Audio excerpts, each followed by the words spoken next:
All right, guys, we're standing in a bedding thicket, year 2 of this bedding thicket since it was cut. This week, we're going to talk about how this is very beneficial now, but also in the fall.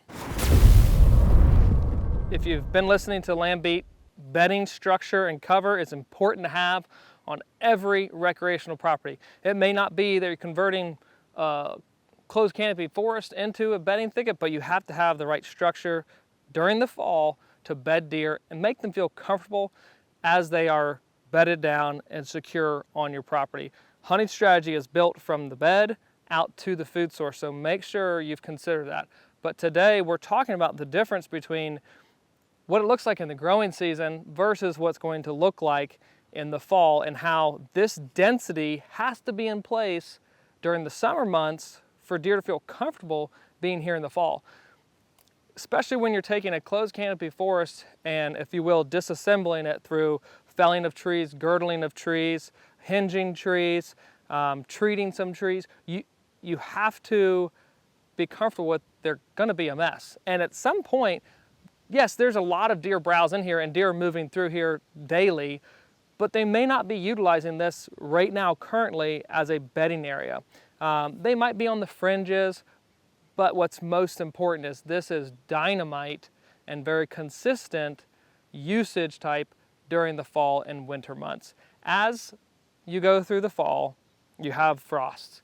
Leaves are falling off trees, off sprouts, off vines, off shrubs, and the understory becomes very open and visible. So areas that are high stem count or have a lot of structure, like this cedar skeleton or this elm laying across the ground, or this white oak that was hinged over, or the elm over there that was hinged over.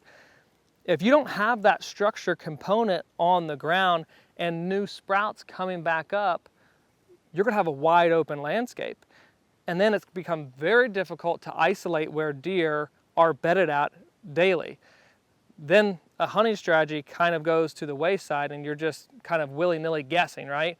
Well, it may look like this during the growing season and not be overwhelming amount of usage from consistent bedding, but that's okay. We need this to serve its purpose from consistent bedding during the fall time frame. So if you've got areas on the property that look like during the growing season you don't want to walk through, that you don't want to traverse through because it's so thick, think about that during the fall. That's probably where deer are going to go to and seek the security of those areas because of the structure and the vegetation that is existing there.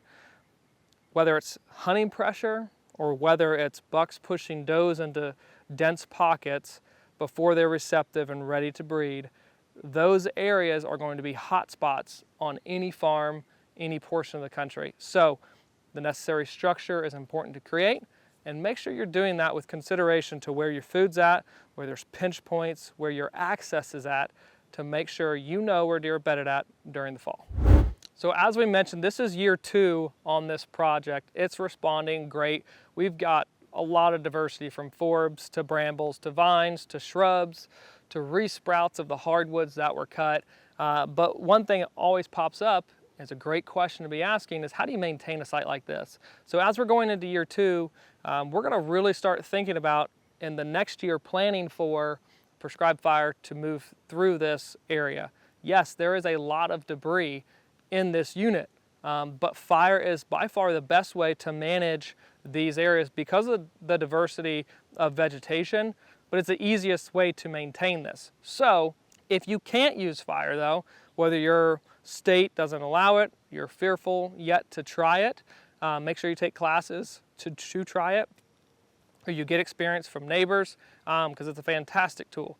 But if you can't do that, you're gonna have to let this go beyond, most likely in your region, 3 years, because you have to come back and mechanically reduce this. You have to allow the stems to regenerate more so you can come back in with a chainsaw and retreat those stems by cutting them or hinging them again.